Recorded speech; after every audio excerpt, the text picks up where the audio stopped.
नमस्कार दोस्तों, stories behind channel में आपका स्वागत है।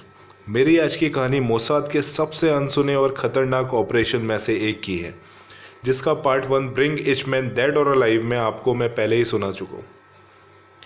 अगर आप लोगों ने पार्ट 1 नहीं देखा है, प्लीज़ मेरे डिस्क्रिप्शन बॉक्स में जाइए, मैंने लिंक शेयर किया है। तो स्टार्ट करते हैं इस कहानी का दूसरा भाग, ब्रिंग इच मैन डेड और अलाइव पार्ट 2। पार्ट 1 में मैंने बताया था कि इचमैन कौन है और उसने किस तरीके से 60 लाख यहूदियों को मारा था, और फिर इसर हेरल मोसाद चीफ उस वक्त के, मोसाद चीफ को रैमसेट भी बोलते हैं, उन्होंने किस तरीके से 12 खतरनाक एजेंट्स की टीम बनाई थी इचमैन को जिंदा या मुर्दा अर्जेंटीना से इजराइल लाने के लिए। इस फोटो में 12 एजेंट्स में से कुछ एजेंट्स के बारे में मैंने बताया था लास्ट वीडियो में, पार्ट 1 में। अब आगे की कहानी शुरू करते हैं। मोसाद चीफ इसर हेरल सबसे पहले 4 एजेंट्स को फेक पासपोर्ट के साथ यूरोप से अर्जेंटीना भेजते हैं, और फेक पासपोर्ट फोर्ज डॉक्यूमेंट की जिम्मेदारी थी शलोम डैनी की। इनके बारे में मैंने पार्ट 1 में बताया है। ये चारों एजेंट्स पहले पहुंचकर सारे ज़रूरत के सामान जैसे कि cars, walkie talkie, guns, medical supplies, forgery tools और बाकी इक्विपमेंट्स का अरेंजमेंट करते हैं। ये लोग इचमैन के पूरे दिन का शेड्यूल ट्रैक करते हैं, और मोसाद चीफ इसर हेरल को कोड भेजते हैं ऑपरेशन फिजिबल, जिसका मतलब था बाकी एजेंट्स को अर्जेंटीना भेजो। तो शुरू होता है प्लान। मई 20 को अर्जेंटीना का इंडिपेंडेंस डे होता है, जिसका सेलिब्रेशन करीब 9-10 दिन तक चलता है, और अर्जेंटीना इस सेलिब्रेशन के लिए कई देशों को इनवाइट करता था, और लकीली इस बार इजराइल को भी इनवाइट किया था, और उनकी इनविटेशन डेट थी 11 मई। इजराइल के PM as a delegation education minister Abba Eban को चुनते हैं अर्जेंटीना जाने के लिए, और अब्बा इबन ये सुनकर बहुत खुश हो जाते हैं, क्योंकि उन्हें अर्जेंटीना जाने के लिए इजराइल का सबसे best commercial and royal plane the whispering giant दिया जाता है। लेकिन उन्हें इस ऑपरेशन के बारे में कुछ नहीं पता था, और उन्हें विस्परिंग जाइंट देने के पीछे का जो मकसद था, उन्हें इसका भी कुछ भी नहीं पता था। ये क्रू मेंबर्स में से किसी को नहीं पता था, पायलट को छोड़ के। मोसाद चीफ रैमसेट इसर इस प्लान के बारे में सिर्फ पायलट को बताते हैं, और कहते हैं कि अपने क्रू में हाईली क्वालिफाइड मैकेनिक और को पायलट रखना, क्योंकि शायद प्लेन को अर्जेंटीना से अथॉरिटी से बिना इजाज़त लिए उड़ाना पड़ सकता है। मई 1 इसर हेरल यूरोपियन फेक पासपोर्ट के साथ अर्जेंटीना लैंड करते हैं। 8 दिन तक वो अपना अपार्टमेंट बदल कर रहते हैं। इसी बीच बाकी एजेंट्स भी अलग अलग डेस्टिनेशन से, अलग अलग फेक पासपोर्ट के साथ, अलग अलग डेट्स पर, अलग अलग कंट्रीज से अर्जेंटीना पहुंचते हैं।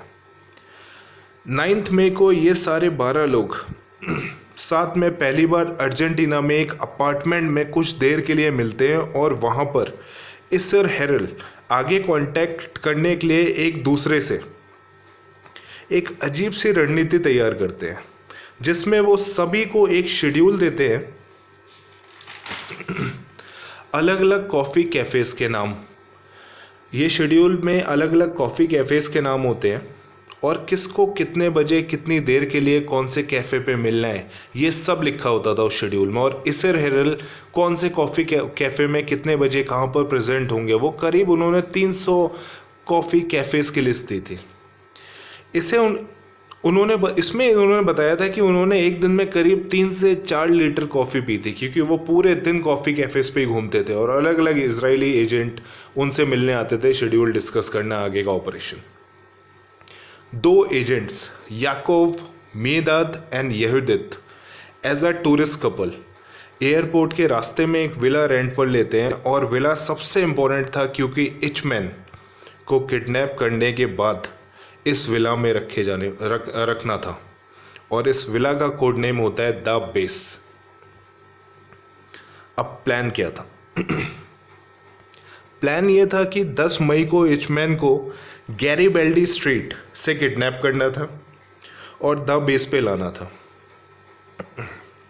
11 मई को the whispering giant plane Argentina में आने वाला था और 12 मई को इचमैन को विस्परिंग जाइंट से अर्जेंटीना से इज़राइल ले जाना था। बिल्कुल परफेक्ट प्लान था।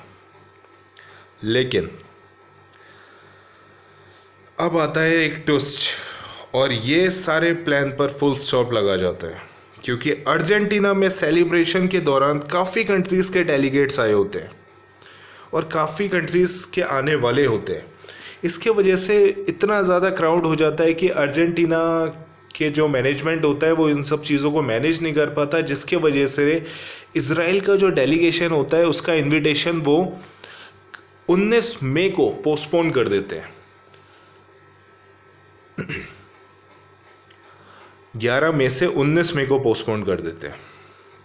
जब मोसाद चीफ को, जब रैमसेड इसर हेरल को इस बात का पता चलता है तो वो इचमैन की किडनैपिंग 18 मई को पोस्टपोन करते हैं। लेकिन इसमें रिस्क ये था कि अगर इस बारे में इचमैन को तब तक भनक भी लग जाती, जब जो कि इचमैन के लिए कोई बहुत बड़ी बात नहीं थी, क्योंकि वो खुद पहले भी कई एड्रेस बदल चुका था और कई नाम वो बदल चुका था और वो खुद भी एक बहुत बड़ा ऑफिसर था, नाजी ऑफिसर, तो उसे बाद में ढूंढना मुश्किल हो जाता। लेकिन अगर उसे पहले किडनैप कर लेते 10 मई को, तो इचमैन को किडनैप करके 20 मई तक रखना होता। पहले विस्परिंग जाइंट आता अर्जेंटीना, 19 को 20 को वापस जाता। तो अगर ये पहले उसे 10 या 11 को किडनैप करते तो 8-9 दिन रखते कहाँ पर, जो कि अपने आप में एजेंट्स के लिए, साथ में इसर हेरल के लिए भी बहुत खतरनाक प्लान हो सकता था ये, क्योंकि काफ़ी पार्टीज़ थी जो नाजी से काफ़ी लगाव रखती थी और एज वेल एज पुलिस वाले और ये इचमैन का जो बेटा, उसकी बीवी, अगर एक बार सर्च चालू करते तो शायद से हो सकता था पूरे के पूरा ये ऑपरेशन इनका फेल हो जाता और इचमैन को वो वापस नहीं ले जा पाते। बट काफ़ी डिस्कशन के बाद मोसाद एजेंट ये रिस्क लेने को तैयार हो जाते हैं कि 11 मई को ही इचमैन को किडनैप करना है। 11 मई ये है इचमैन, पार्ट 1 में मैं बता चुका हूँ। 11 मई को इसर हेरल बोलते हैं कि किडनैपिंग के दौरान अगर तुम इचमैन के साथ पकड़े जाओ तो किसी भी हालत में इचमैन को जाने मत देना और उसे वहीं मार देना। पुलिस को बता देना कि तुम यहूदी हो और तुम्हारा इजरायली सरकार के साथ कोई लेना देना नहीं है।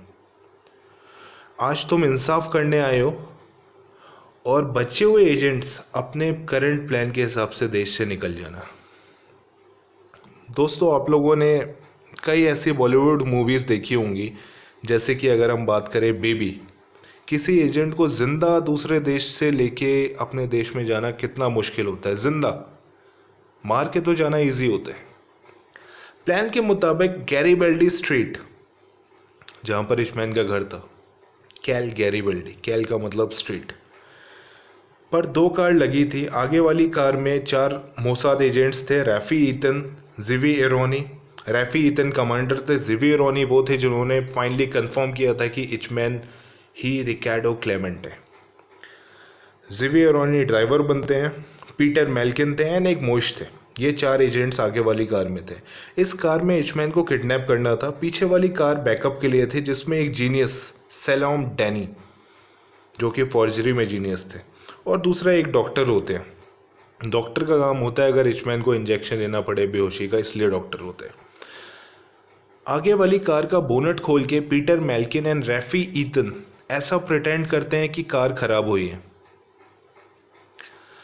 8:05 पे बस नंबर 203 आती है। ये वही बस थी जिससे इचमैन आता था 8:05 पे, पर उसमें इचमैन नहीं आया होता है। फिर 8:15 पे दूसरी बस रुकती है, इचमैन उसमें भी नहीं था। एजेंट्स को ऐसा लगता है कि इचमैन को पता चल गया और वो भाग गया। फिर ऑपरेशन के कमांडर रैफ़ी ईतन 8:30 तक रुकने को बोलते हैं। फिर 8:20 की बस से इचमैन उतरता है और अपने घर की गली की तरफ, गैरीबल्डी स्ट्रीट की तरफ चलता है। पीटर मेल्किन आगे बढ़ के इचमैन को स्पेनिश में बोलते हैं मोमेंटिटो सिनोर, जिसका मतलब था एक्सक्यूज़ मी या जस्ट अ मोमेंट। इचमैन जनरली अपने पॉकेट में टॉर्च रखते थे रात के टाइम, तो वो अपने पॉकेट में हाथ डालते हैं टॉर्च निकालने के लिए, पर पीटर को लगता है कि ये शायद से गन निकालने के लिए हाथ डाल रहे हैं। पीटर तुरंत इचमैन का हाथ पकड़ता है, उसे स्ट्रीट के दूसरी तरफ गिरा देता है। साथ में रैफी ईतन भी आते हैं और ये लोग इसे इचमैन को खदेड़ के गाड़ी में बैठा लेते हैं।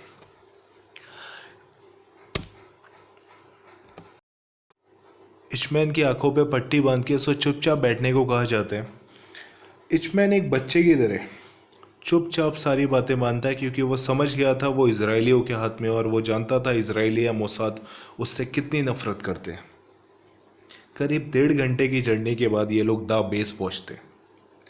दा बेस पहुंचकर इचमैन के कपड़े उतार कर, ये दा बेस है, इचमैन के कपड़े उतार के उसका मुंह और दांत चेक करते हैं कि उसके पास साइनाइड कैप्सूल तो नहीं है जिससे वो अपनी सुसाइड कर सकते हैं।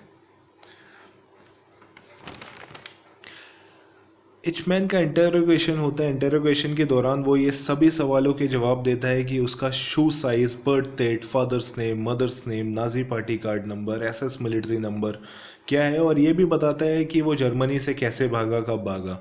अब जो सबसे मुश्किल काम था, द बेस पर बिना किसी को पता चले इचमैन को 10 दिन रखना।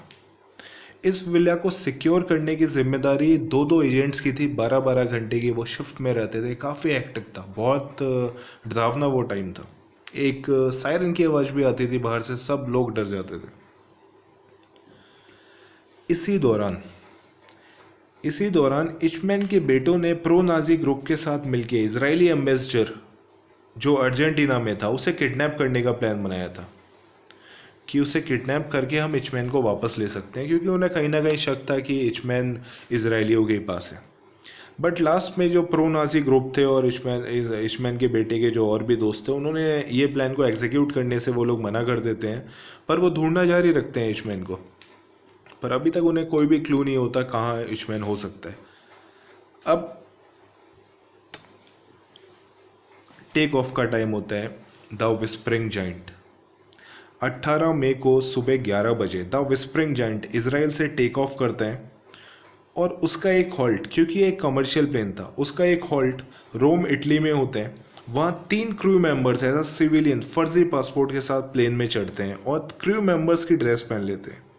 उनमें से एक यहूदा कैरमिल नाम का आदमी फर्जी नाम जीव ज़िरोनी नाम के फर्जी पासपोर्ट के साथ चढ़ा होता है, पर वो ज़्यादा खुश नहीं दिख रहा था।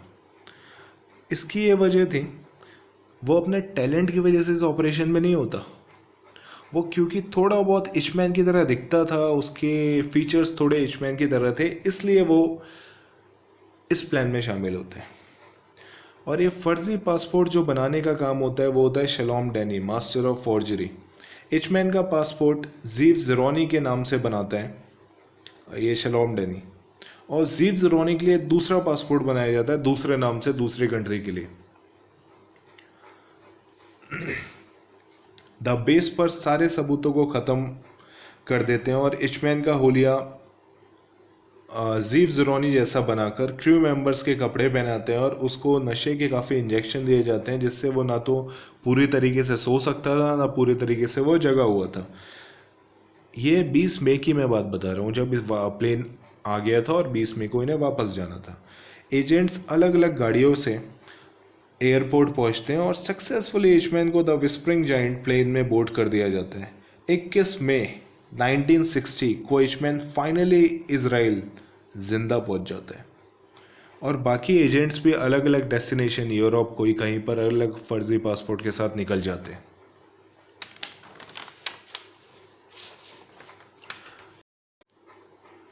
31 मई 1962 को इचमैन को फांसी दी गई, और फांसी से पहले उसके आखिरी शब्द थे,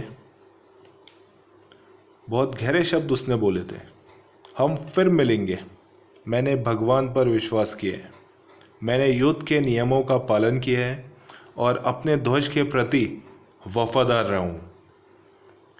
और उसको जलाने के बाद जब एक पुलिस ऑफिसर इचमैन की अस्थियों को समुंदर में बहाने जा रहा था, तो उसे इचमैन की एक बात याद आई। उसने कहा था, मेरे मरने के बाद भी मैं अपने कब्र में खुशी से झूम रहा हूँगा और सेटिस्फाइड होऊंगा, क्योंकि मैंने इस धरती से 60 लाख यहूदियों को कम कर दिया। और इसी बीच Peter milking, Mossad agent Peter milking अपनी माँ के पास जाते हैं और कहते हैं आज मेरी बहन और उसके बच्चों का इंसाफ हुआ है।